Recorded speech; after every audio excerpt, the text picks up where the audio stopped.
Hello বন্ধুরা, নতুন একটি ভিডিওতে স্বাগত।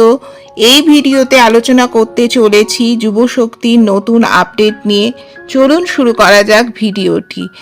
আমরা সকলেই জানি অন্নপূর্ণা ভাণ্ডারের ফর্ম ফিল আপ হয়ে গেছে। Online offline form fill up এখনও চলছে এবং ভেরিফিকেশান প্রসেসও চলছে। কিছু মহিলারা তাদের অ্যাকাউন্টে, ব্যাংক অ্যাকাউন্টে ৩,০০০ টাকা করে পেয়েও গেছেন।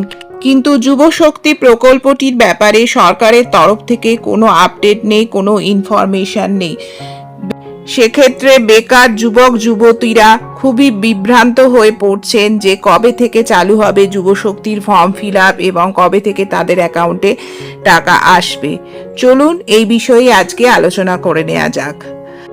গতকাল হওয়া সাংবাদিক বৈঠকে আমাদের মাননীয় মুখ্যমন্ত্রী শুভেন্দু অধিকারী মহাশয় বলেছেন যে বাজেট যে আসছে, অন্তর্বর্তীকালীন বাজেট আসছে 22শে জুন, সেইটি হয়ে যাবার পরেই যুবশক্তির ব্যাপারে বিজ্ঞপ্তি বেরোবে, অ্যানাউন্সমেন্ট হবে।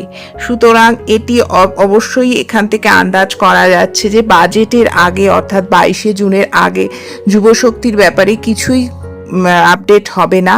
যা হবার যুবশক্তির ব্যাপারে ফর্ম ফিল আপ, বিজ্ঞপ্তি, অ্যানাউন্সমেন্ট তা 22শে জুনে অন্তর্বর্তীকালীন বাজেটের পরেই হবে। আর আমাদের মুখ্যমন্ত্রী এও জানিয়েছেন যুবশক্তির টাকাও খুবই ভেরিফিকেশন করে তারপর সবার অ্যাকাউন্টে যাবে। একই অ্যাকাউন্টে একজন 3বার টাকা পেয়ে যাচ্ছেন, কি যার যে বেকারি নন তিনি টাকা পেয়ে যাচ্ছেন, এই রকম হবে না। খুবই ভালোভাবে ভেরিফিকেশন হয়েই তারপর যুবশক্তির টাকা পাঠানো হবে। আশা করি ভিডিওটি ভালো লাগলো। ভালো লাগলে চ্যানেলকে সাবস্ক্রাইব করে পাশে থাকুন। ধন্যবাদ।